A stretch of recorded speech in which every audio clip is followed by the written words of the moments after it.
할렐루야. 네, 반갑습니다. 또 귀한 시간 또 하나님 앞에 예배하기 위해서 나오신 우리 사랑하는 성도님들, 주님의 이름으로 환영하고 축복하고요. 우리 한 분도 빠짐없이 모두가 하나님의 신실한 그 은혜를 경험할 수 있는 복된 시간이 되기를 소원합니다.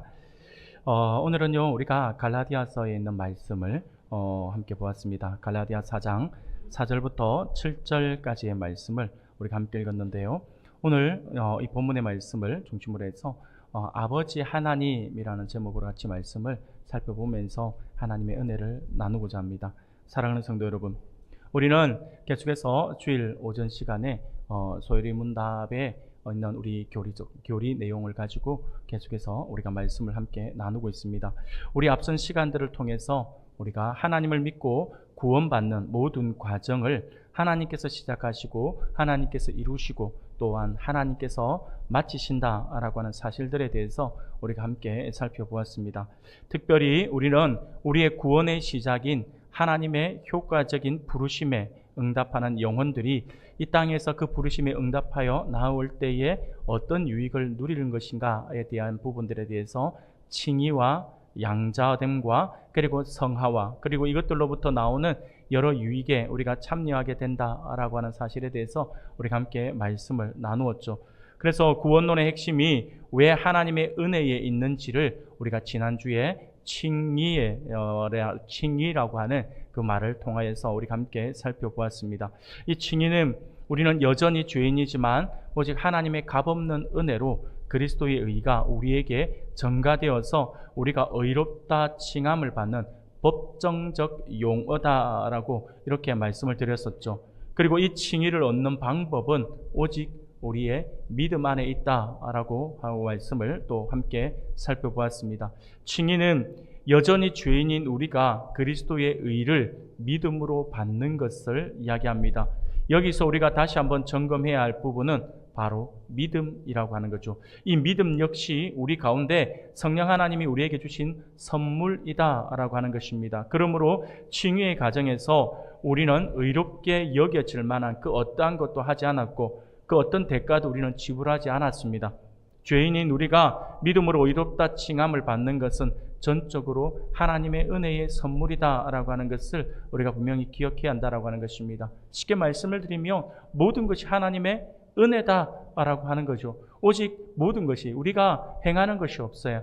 우리가 믿었기 때문에 이 모든 은혜가 우리에게 주어진다라고 우리는 생각할 수 있잖아요. 그런데 그 믿음조차도 우리의 자의로 의해서 내가 믿는다라고 하는 것이 아니라 하나님께서 우리에게 선물로 주셔야지만 우리가 그 믿음을 가질 수가 있다라고 하는 것이죠. 모든 것이 바로 하나님의 은혜다라고 하는 거죠. 하나님의 선물로 주어지는 것이다라고 하는 거죠. 그리고 모든 것이 하나님께서 다 끄시고 하나님께서 모든 것을 다 이루어 주신다라고 하는 것입니다. 사랑하는 우리 성도 여러분, 그런 의미에서 오늘은요, 의롭다함을 받는 자들을 하나님께서 하나님의 자녀, 곧 양자로 삼아 주신다라고 하는 것과 하나님의 자녀가 누리게 되는 그 특권에 대해서 우리가 함께 살펴보면서 은혜를 나누고자 합니다. 앞서 말씀을 드린 것처럼 하나님의 효과적인 부르심에 응답하여 나온 영혼들이 이 땅에서 누리는 유익에 대해서 칭의와 양자됨과 성화라고 말씀을 드렸는데 지난주에 우리가 성화의 부분을 살펴보았고요. 오늘은 이 양자됨에 대해서 우리가 함께 살펴볼 것입니다. 그래서 우리가 하나님의 자녀로서 누리게 되는 그러한 특권까지도 우리가 무엇인지 함께 살펴보면서 은혜를 나누고자 합니다. 사랑하는 우리 성도 여러분, 우리는 가끔 유치원에 다니는 아이들의 대화를 보면 참으로 재미있는 것을 많이 볼 수가 있습니다. 아이들도 나름대로 진지하게 자신의 주장을 강력하게 주장하는 것을 보게 됩니다. 서로 목에 핏대까지 세워가면서 서로 토론 아닌 토론을 하죠. 서로 내 말이 맞다라고 하고 거기에 지지 않으려고 더 큰 소리를 쳐서 그래 자기의 주장을 외치는 모습들을 보게 됩니다. 그런 아이들의 이야기들 가운데 대부분 가끔씩 나타나는 그러한 이야기의 주제가 뭐냐면 자기의 아빠죠. 엄마, 아빠. 부모님을 자랑하는 때가 있습니다. 자기 아빠가 어떤 아빠인지, 얼마나 대단한 사람인지를 두고 친구들 앞에서 자랑하며 이야기를 한다라고 하는 거죠. 그래서 어떤 아이들은요, 우리가 들어보면 참 유치한 것 같아요. 그런데 아이들은 너무나도 진지합니다. 우리 아빠는 키가 훨씬 이만큼 커. 그러면서 아빠가 키 큰 것을 자랑합니다. 그러면 또 한 아이는 우리 아빠는 힘이 엄청 세. 아빠가 팔 들고 있으면 내가 매달려도 끄떡없어. 우리 집에 우리 동생도 함께 매달려도 돼. 그러면 우리 아빠 끄떡없이 우리를 번쩍 들어줘. 막 이렇게 이야기도 하죠. 우리 아빠도 힘이 엄청 세. 나를 이렇게 번쩍 들고 던지기도 해. 막 이런 이야기들을 하면서 자기 아빠 자랑을 하죠.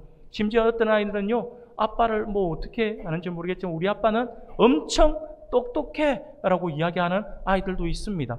또 어떤 아이들은요, 아무리 생각해도 생각나는 게 없으니까 우리 아빠는 내가 해달라는 거 다 해준다 라고 이야기까지도 하죠. 그러면서 자기 아빠가 최고라고 이야기를 하며 지지 않으려고 목에 핏대를 세워가며 이야기하고 그렇게 주장을 하는 아이들의 이야기를 들을 때며 참 재미가 있습니다. 한 번은요, 제가 유치부를 맡아서 교육할 때에 유치부 아이들이 나누는 대화를 듣고 제가 한바탕 크게 웃었던 기억이 있습니다. 아이들이 역시 자기들과 함께 자기의 아빠가 최고다라고 하는 이야기를 하기 시작하는 거예요. 그러면서 자기 아빠가 최고다라고 하는 이야기들을 하는데 뜬금없이 갑자기 차 이야기가 나온 거죠. 차 이야기가 나오는데 우리 아빠 차는 그랜저야 라고 이야기를 하는 아이가 있는 반면에 우리 집엔 차가 2대야. 아빠는 그랜저가 하나는, 또 엄마는 소나타를 타. 그러면서 자기 차 자랑을 하고 있는 겁니다. 그런데 가만히 듣고 있던 한 아이가 무언가 생각났다는 듯이 의미심장한 미소를 지으며 말을 던집니다.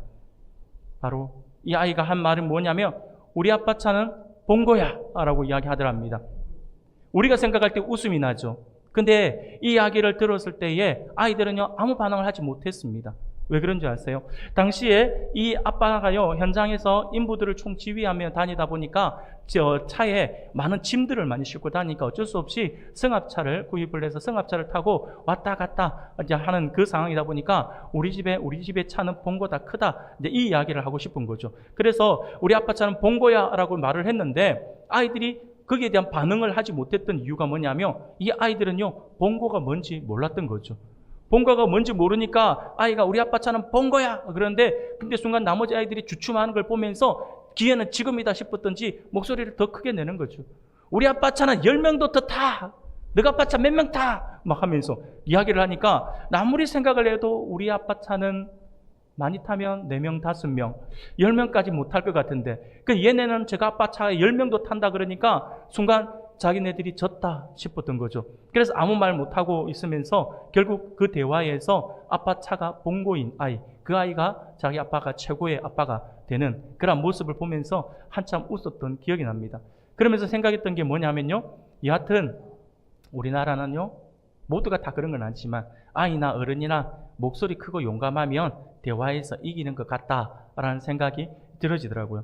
사랑하는 여러분, 우리도 마찬가지예요. 어린아이들의 순수한 마음과 같이 우리들에게도 그렇지만 아이들에게 있어서는 우리의 아버지가 누구인가라고 하는 것은요, 굉장히 중요합니다. 우리의 엄마가 누구인가, 우리의 아빠가 누구인가, 우리의 부모가 누구인가라고 하는 것은 굉장히 중요한 문제입니다. 왜냐하면요, 나의 부모님이 어떤 분이냐에 따라서 내 위치가 달라지기 때문이죠. 나는 자랑할 것이 없어도 내 부모님이 누가 보기에도 위대한 분이다 라고 한다면 나는 부모님을 따라 부모님의 모든 자랑을 가지고 있기 때문입니다. 부모님이 가지고 있는 그 모든 혜택을 내가 누릴 수가 있다라고 하는 거죠. 아버지의 자녀로서 아버지의 모든 것을 다 누릴 수 있다라고 하는 것입니다.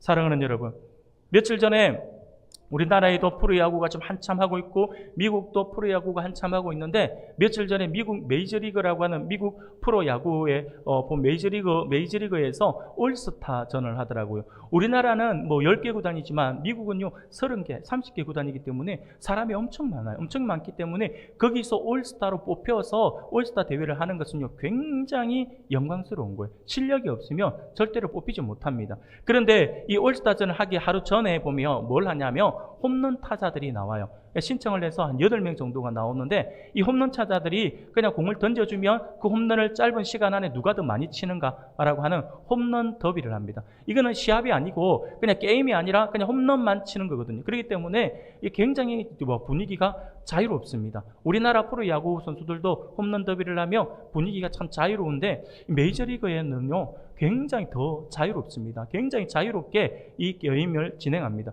그런데 한참 메이저리그 홈런 더비를 하는데 제 눈에 딱 들어오는 장면이 하나가 있었어요. 그게 뭐냐면 만원 관중, 이 메이저리그에서 우리나라도 예를 들면 우리나라 10개 구단이잖아요. 10개 구단에서 한 개 구단에서 올스타전을 하면 또 한 번 하고 나면 거의 10년 이상을 기다려야지만 우리 동네에 야구를 하게 되는 거거든요. 그러니까 이 올스타전은 관중이 꽉 찰 수밖에 없어요. 그런데 메이저리그는 더 심해요. 가득 차는 거죠. 그래서 비싼 값을 주고 이렇게 티켓을 구입해서 경기장에 들어가 관중을 가득 채워서 그들이 숨죽이면서 슈퍼스타라고 하는 그 야구 선수들이 하는 움직임 하나하나를 놓치지 않으려고 집중해서 보고 있는 그런 상황인데 제 눈에 들어온 게 뭐냐면 그렇게 홈런 더비가 열리는 경기장 잔디밭에 선수들 사이로 정말 요만한 우리 유치원에 다닐 만한 이 아이들이 그냥 그 잔디밭을 막 뛰어놀고 있는 거예요. 근데 어느 누구도 그것을 하나 제지하지를 않습니다. 정말 재밌게 아이들을 신나게 공을 들고 글러브를 들고 방망이를 들고 막 뛰어다니면서 놀고 있어요. 그런데 아무도 이 아이들을 제지하지를 않습니다. 이 홈런 더비가 열리고 있는 경기장이기 때문에 이 경기장에 아무나 들어올 수 없는 상황이에요. 선수가 아닌 이상 모두는 관중석에서 비싼 돈을 주고 티켓을 사서 그것을 경기를 지켜봐야 하는 거예요. TV 화면에 보면 가끔씩 관중에 누가 와 있는가 카메라로 돌려주잖아요. 돌려주면 TV 화면에 세계적인 영화 배우나 아니면 또 다른 스포츠 선수들도 그 올스타전을 보기 위해서 앉아있는 모습을 보게 됩니다. 그런데 그 선수들조차도 운동장에는 들어오지 못해요. 관중석에만 앉아 있습니다. 그런데 이 관중석이 아닌 운동장 잔디밭에 어린아이들이 이 안에서 여기서 뛰어놀고 있는 모습을 보면서 그 뛰어노는 모습이 제 눈에 들어온 거죠. 사랑하는 여러분, 그러면 엄청난 특권을 가지고 그것을 누리고 있었던 이 아이들은 누구일까요? 누구이길래 이 아이들은 몇 명만이 그 운동장에 내려와서 하고 있는 그 경기에 가운데에서 이렇게 밖에서 이렇게 구경을 하고 또 놀고 있고 막 그렇게 하고 있는 걸까요? 바로 이 아이들은요, 다름이 아니라 이 홈런 더비에 출전한 선수들의 자녀입니다. 아빠가 이 경기에 나가니까 아빠가 데리고 온 거죠. 그 엄마 아빠 같이 데리고 와서 이 아이를 안고 있고, 경기하는 사람들은 시합을 하고 안 하는 사람들은 그냥 공을 던져주면서 아이들과 함께 잔디밭에서 뛰어놀고 있더라라고 하는 것입니다. 이 아이들은 아빠가 메이저리그 선수이며 그 중에서도 올스타에 선정된 선수들이기 때문에 이 아빠 덕분에 이 야구장에 내려와서 뛰어놀 수 있었다라고 하는 것이죠. 아마 이 경기장 관중석에는요 수많은 아이들이 있었을 거예요. 부모의 손을 잡고 야구를 보던 수많은 아이들이 있었을 것이고 또 거기에 들어가지 못해서 TV 중계 화면으로 지켜본 아이들도 분명히 있을 것입니다. 순간 그것을 지켜보는 많은 아이들도 운동장에 뛰어들어가서 뛰어놀고 싶었을 것이에요. 아마도 엄청 부러웠을 것입니다. 그런데 아무리 이 아이들이 부럽고 그래서 뛰어내려가 놀고 싶어도 그들은 그렇게 하지 못합니다. 왜냐하면 자기의 부모님, 자기의 아빠가 메이저리그 선수가 아니기 때문이죠. 사랑하는 여러분, 그렇습니다. 그 순간 이 아이들에게는 아빠가 누구인가라고 하는 것은 매우 중요합니다. 물론 나중에 철이 들었다라고 하는 평가를 받는 나이가 되었을 때에 부모님이 누구이며 어떤 직업을 가졌느냐가 중요한 게 아니라 나를 낳아주신 부모님이라고 하는 그 자체가 중요하고 감사하는 그런 부분으로 사실은 고백하게 되겠지만 아직 철이 없던 아이들의 시절에서는요 자신의 부모님이 누구인가라고 하는 것은요 이 아이들에게 있어서 자랑거리가 되고 그렇게 부모님이 누구인가라고 하는 것은 아이들에게 굉장히 중요합니다. 왜냐하면 앞서 말씀드린 것처럼 부모님의 자녀로서 부모님의 모든 것을 다 누릴 수가 있기 때문이다라고 하는 거죠. 사랑하는 성도 여러분, 오늘 본문에서 우리가 살펴볼 내용이 바로 이 내용입니다. 하나님을 믿는 우리를 자녀 삼아 주셨다라고 하는 것이죠. 그리고 우리로 하여금 자녀로서 누릴 수 있는 특권을 주셨어요. 그러면 하나님의 자녀가 된다라고 하는 것은 어떤 의미를 가지고 있는 것일까요? 지난 시간에 우리는 그리스도의 의가 우리에게 전가되었음에 대해서 우리가 함께 살펴보았죠. 우리에게는 선을 행한 의지도 그리고 선한 것도 없지만 예수님께서 자기의 의를 우리에게 전가하시고 우리를 의롭다라고 선언하셨어요. 그래서 우리는 의롭게 여김을 받게 되었다라고 하는 것입니다. 의롭다라고 선언을 받은 우리는 이제 예수님이 주시는 특권을 누릴 수 있게 되었다라고 하는 것입니다. 그 내용의 시작점은 바로 하나님께서 우리를 자녀 삼아 주셨다라고 하는 것에 있습니다. 오늘 우리가 읽은 본문 말씀 4절과 5절 말씀을 우리가 한 목소리로 같이 읽겠습니다. 같이 한번 읽어보겠습니다. 시작. 때가 참에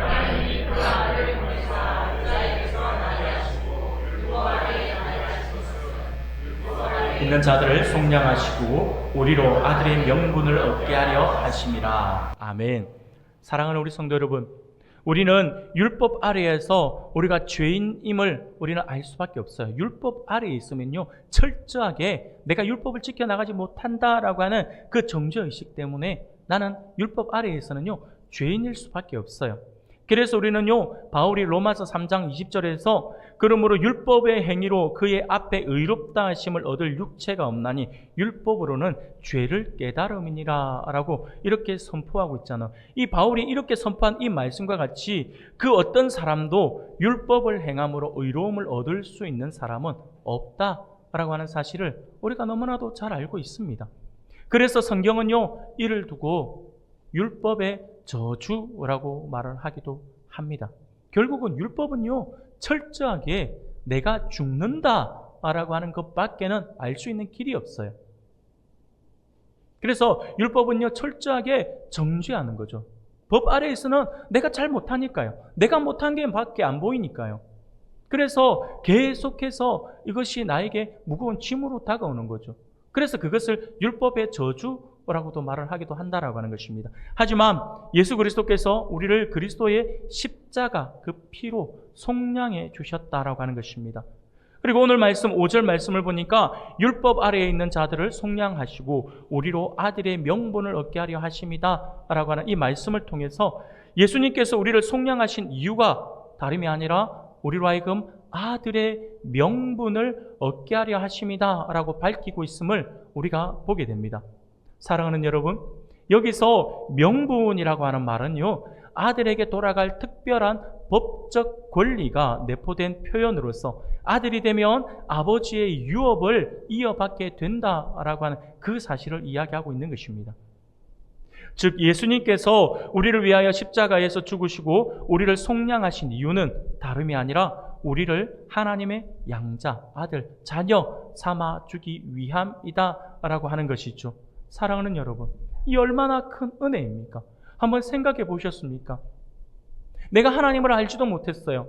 내가 하나님을 찾은 것도 아니에요. 내가 선을 행할 줄도 몰라요. 내가 하나님을 찾으려고 어떤 노력도 하지 않고 선을 행하려고 발버둥 치는 삶을 살아가지도 않습니다. 그럼에도 불구하고 하나님께서 나를 아시고 나를 선택하시고 나를 구원해 주신 것도 너무너무나도 말로 형용할 수 없는 은혜인데 나로 하여금 하나님의 자녀 삼아 주셨다라고 하는 거예요.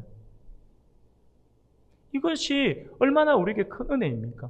이 은혜에 대해서 한번 늘 곰곰이 생각해 보셔야 합니다. 세상에 그 무엇으로 이 놀라운 은혜를 표현할 수 있을까요? 제가 말씀을 준비하면서 원고를 쓰면서 한번 계속해서 뭔가 더 은혜가 되고 뭔가 더 합당한, 그래서 하나님의 이 은혜를 표현할 수 있는 뭔가 다른 단어가 없을까?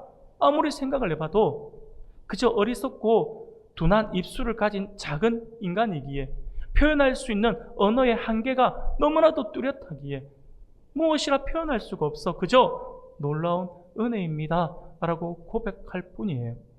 아무리 생각을 해도 아무리 고민을 해도 그 고백밖에 할 밖에 없어요.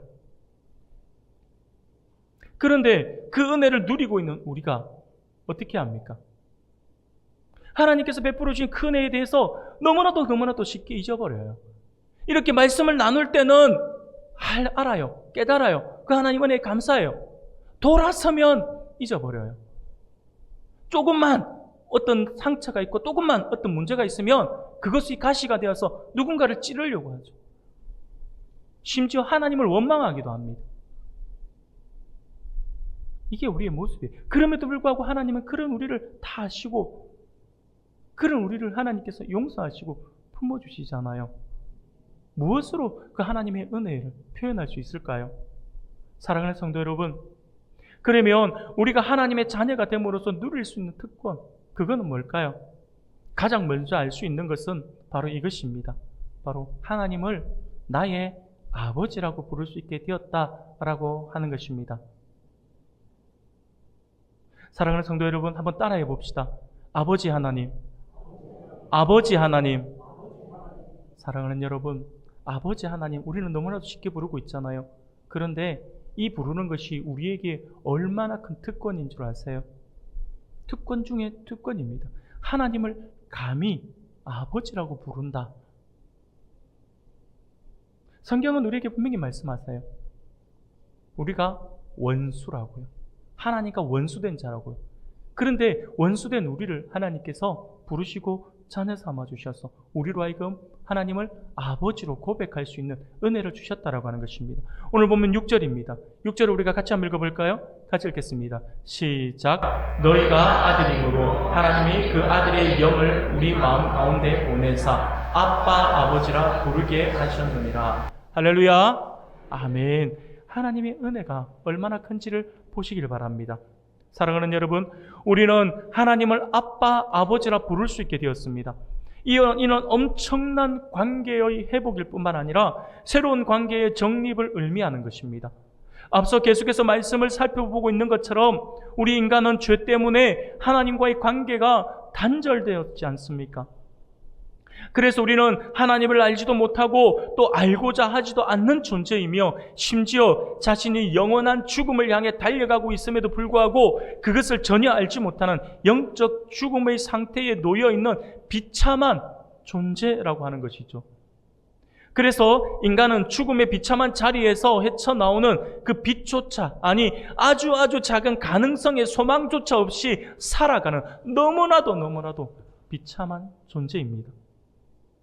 그런데 그런 우리 하나님은 내버려 두시지 않으시고 하나님의 놀라운 그 큰 일, 곧 예수님의 피로 화목하게 해주셨다라고 하는 것입니다. 그러므로 이제 예수 그리스도의 보혈의 그 피로 말미암아 하나님과 우리의 관계가 회복되었다라고 하는 것이죠. 이뿐이 아닙니다. 기존 유대 사회 내에서 여호와 하나님을 아버지다라고 이렇게 부르는 것은요, 유대인들의 사회 안에서는 감히 하나님을 아버지라고 부른다고? 이게 말이 돼? 라고 하는 거죠. 그래서 유대 사회 안에서는 감히 하나님을 아버지라고 부른다라고 한다면 그 부르는 사람을 신성모독에 가까운 자로 그렇게 여겼습니다. 하나님을 감히, 죄인인 우리가 하나님을 감히 아버지라고 부른다라고 하면 신성모독이다라고 하는 거죠. 지극히 높으시고 한 분밖에 계시지 않는 유일하신 신이신 여호와 하나님을 아빠, 아버지라고 부른다라고 하는 것은 유대인들에게는 도저히 납득되지 않는 그러한 일이기 때문입니다.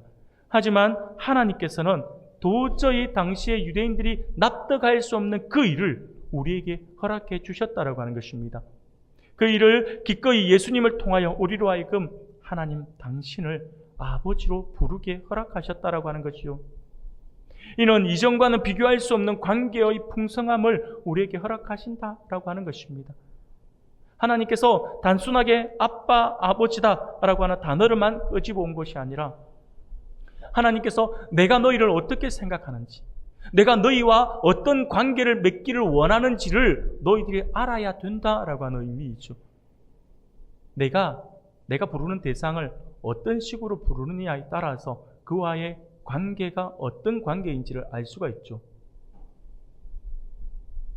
친한 사람일수록 우리가 부를 때에 편하게 불러요.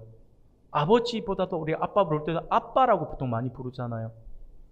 예전에 앞에 있던 교회에 이런 일이 하나 있었어요. 어느 전도사님이 우리 아이 이름을 부르는데 어떤 분은 이름을 부를 때 이름을 다 부르는 경우가 있어요. 예를 들면 제 이름이 한석기면 야 한석기 막 이렇게 부르는 사람이 있고요. 또 어떤 분은요 석기야 라고 하는 부르는 사람이 있겠죠.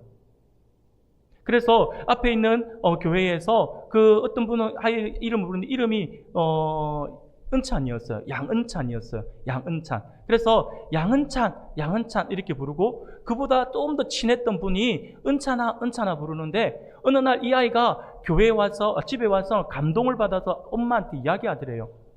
우리 전도사님이 나를 부르는데 나를 찬아라고 부르더래요. 근데 마지막에 은찬인데 찬아라고 불렀대요. 그런데 이 아이가요, 그 찬아라고 부르는 그 말에 감동을 받은 거예요. 그냥 그게 아닌데 자기가 볼 때 선생님, 우리 전도사님이 나를 얼마나 친하게 생각했으며 나를 얼마나 또 이렇게 친하다라고 여겨주셨으면 나를 이렇게 편하게 불러줄까라고 생각을 하면 그 꼬마가, 초등학생 꼬마가 집에 와 감동을 받아 엄마한테 그 이야기를 하더라는 거예요. 사랑하는 여러분, 별로 중요한 것 같지 않잖아요. 별로 중요한 것 같지 않은데 어떤 사람에게는 별로 중요한 것 같지 않은 그것이 감동이 될 수도 있어요. 그래서 우리가요, 항상 대화를 할 때도 어느 하나를 구사할 때도 항상 생각하셔야 돼요. 내 기분, 내 감정에 따라 말을 해서는 절대 안 됩니다. 항상 누그러뜨려야 되죠. 그러고 나서 여러분들 상처가 되지 않는 말들을 사용할 수 있어야 합니다. 그러면요, 어떤 분은요, 그 말에 감동을 받아요.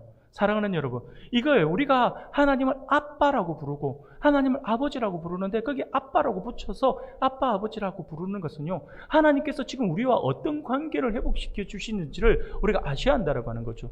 하나님께서 지금 무엇을 원하시는지를 우리가 분명히 기억해야 한다고 하는 것입니다. 사랑하는 성도 여러분, 하나님께서 우리를 양자 삼으심으로 말미암아서 우리는 하나님께서 주시는 특권을 누릴 수가 있게 되었습니다.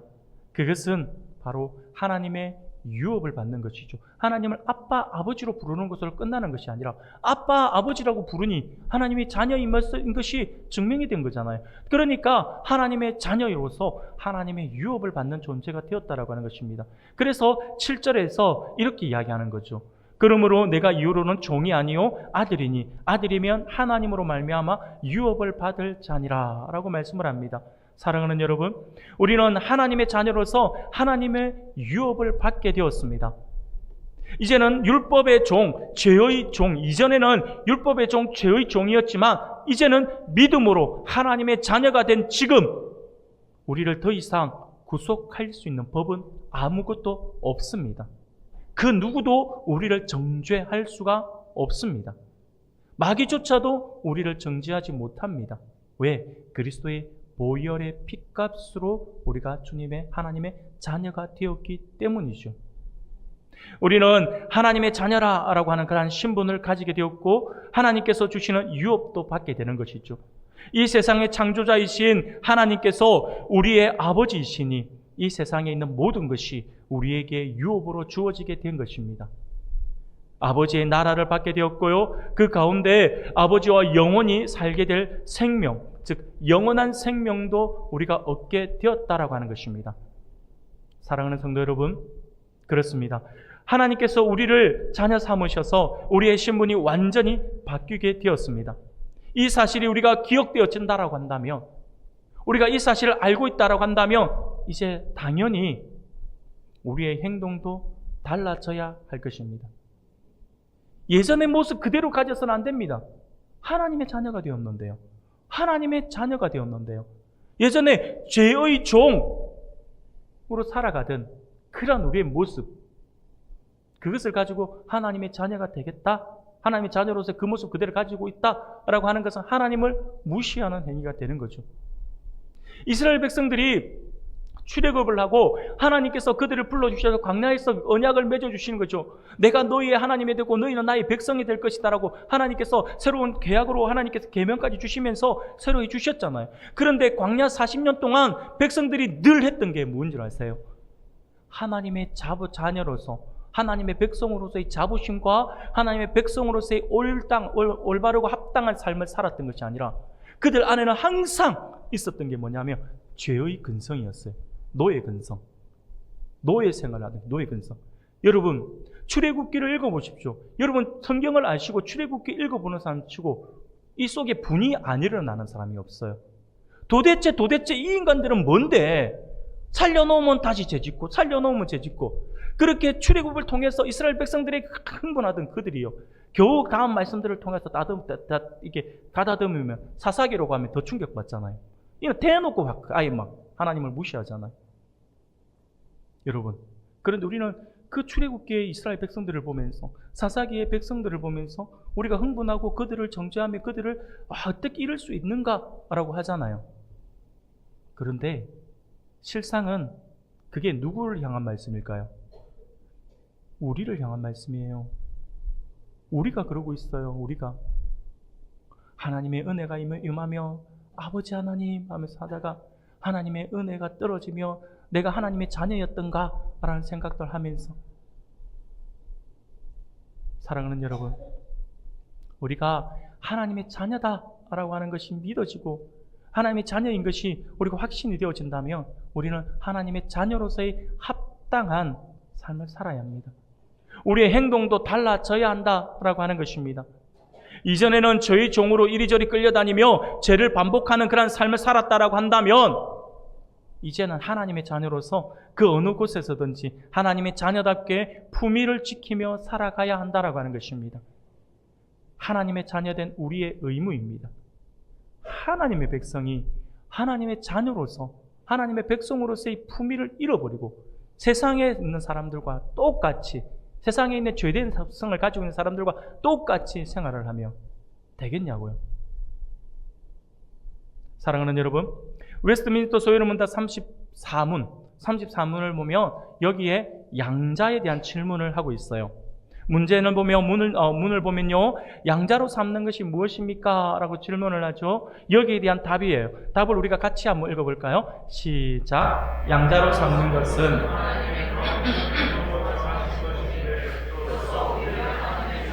수요 중에 들게 하시고 그 모든 특권을 누리게 하시는 것이다.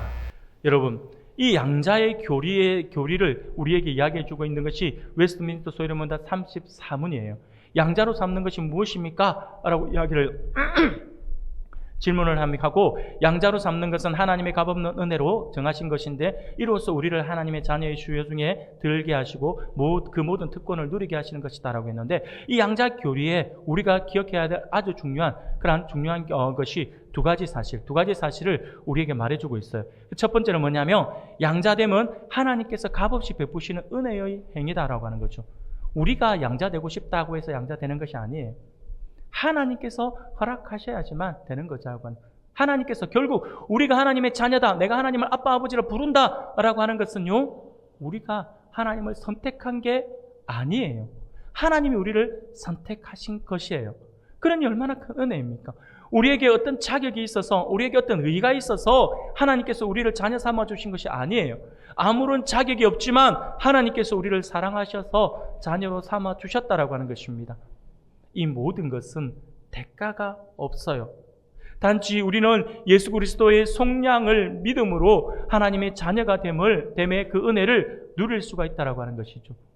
성령 하나님이 구원을 전적으로 적용하신 것이다라고 하는 것입니다. 그러므로 우리는 늘 구원은 철저히 우리가 신본적 하나님 편에서 생각해야 되지 인간적인 편에서 생각을 하면 안 됩니다.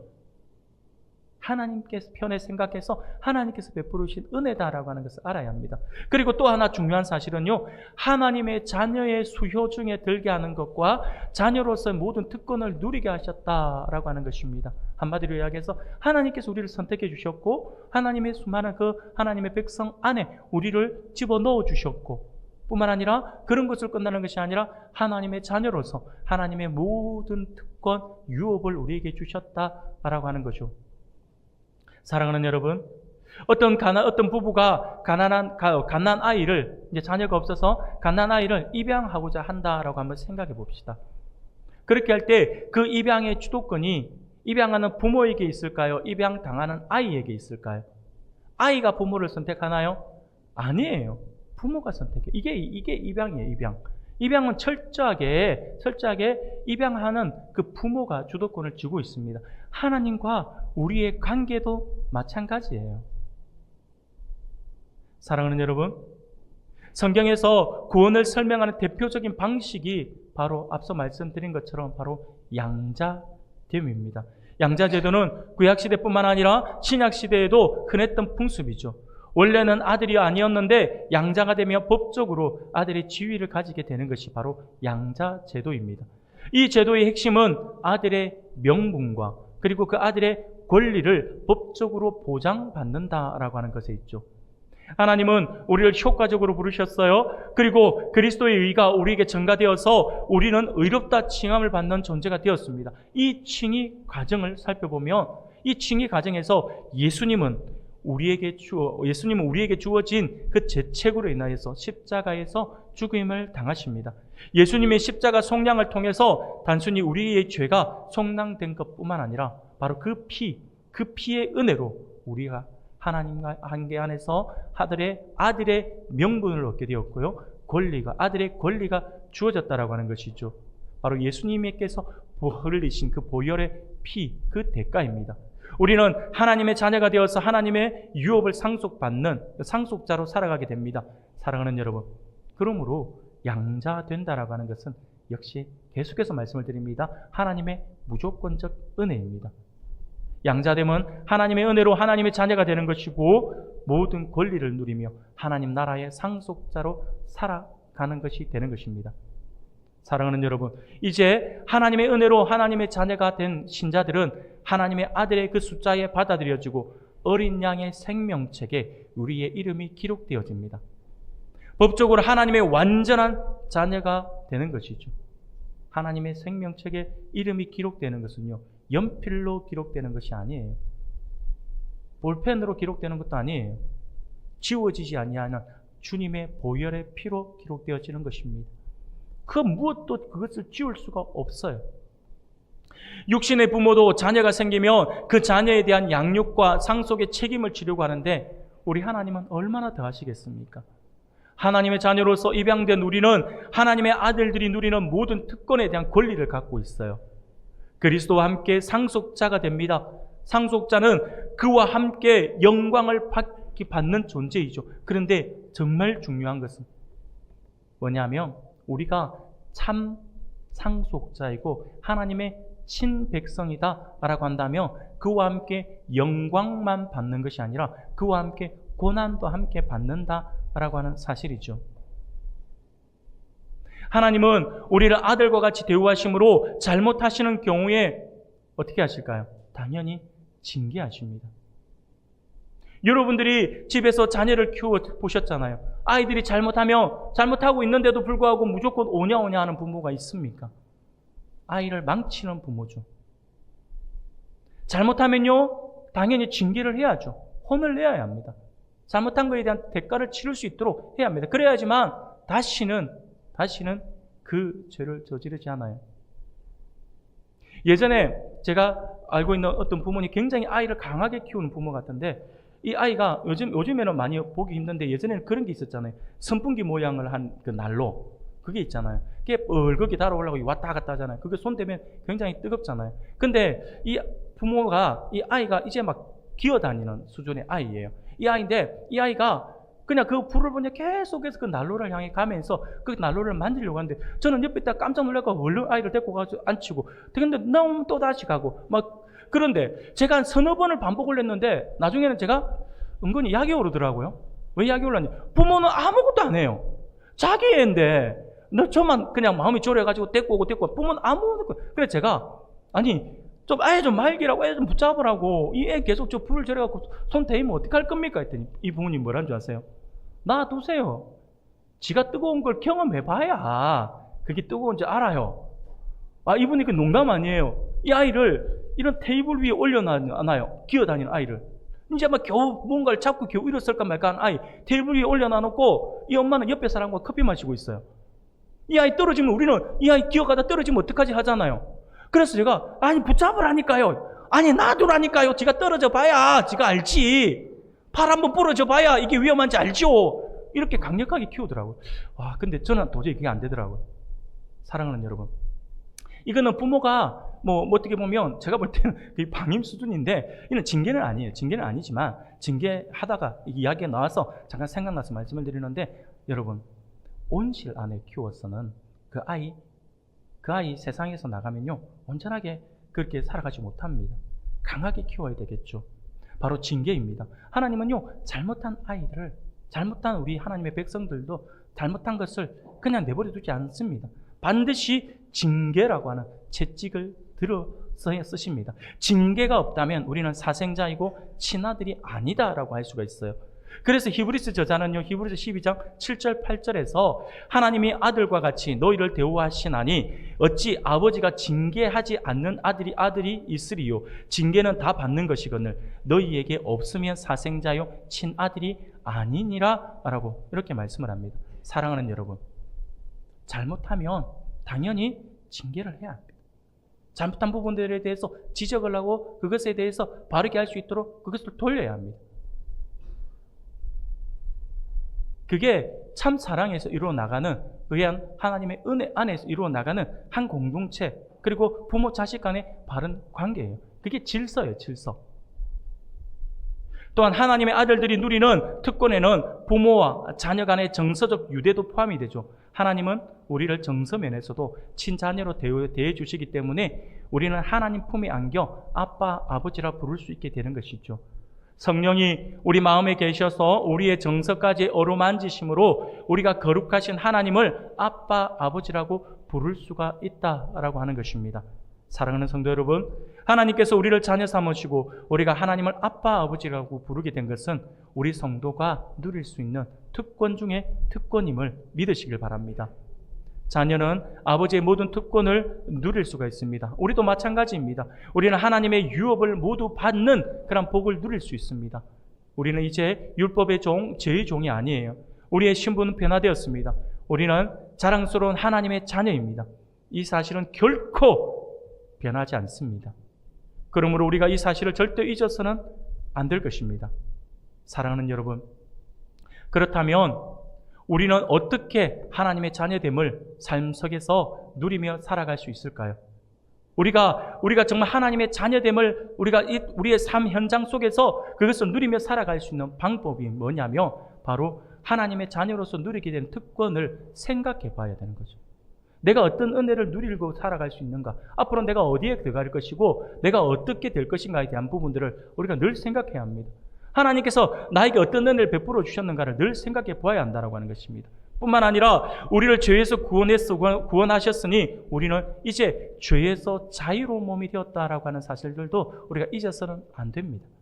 그래서 그 누구도 우리의 죄에 대한 정죄를 하지 못합니다. 이 모든 것이 하나님의 은혜로 우리에게 주어진 것이죠. 사랑하는 우리 성도 여러분, 오늘 하나님께서 우리에게 주시는 말씀을 기억할 수 있기를 바랍니다. 하나님의 자녀됨을 삶에서 누리는 것은 아버지 하나님께 매 순간 감사드리는 것이 되겠죠. 그러므로 나로 하여금 아버지라고 부를 수 있게 하시고 모든 것을 구할 수 있게 하시고 율법과 저의 죄의 저주에서 나를 자유롭게 하시니 나를 자녀 삼으신 우리 하나님께 매 순간 감사하며 살아가는 우리들이 되기를 소원합니다. 뿐만 아니라 감사와 더불어서 하나님의 자녀로 살아가도록 계속해서 자기 자신을 돌아보아야 합니다. 생각해 보아야 된다고 말씀을 드렸죠. 여러분 스스로 한번 늘 자신의 모습을 돌아볼 수 있기를 바랍니다. 내가 하나님의 자녀로서 바르게 살아가고 있는지. 우리가 하나님의 자녀로서 특권을 누리는 것은 당연히 거기에 따른 책임도 있다라고 하는 사실을 알아야 합니다. 하나님께서 우리에게 자유를 주셨어요. 자유를 주시면 반드시 이 자유에는 책임이 따라오게 되어 있습니다. 그래서 우리가 잊어서는 안 됩니다. 그러므로 내가 하나님의 자녀로서 가져야 할 의무는 무엇인지를 우리가 늘 생각하고 삶에서 감사함으로 실천할 수 있는 것을 우리가 찾아서 그것을 실행함으로써 하나님의 친백성된 그러한 성도로서 하나님을 더욱더 영화롭게 하는 우리 모든 성도님들이 다 되시기를 주님의 이름으로 축원합니다.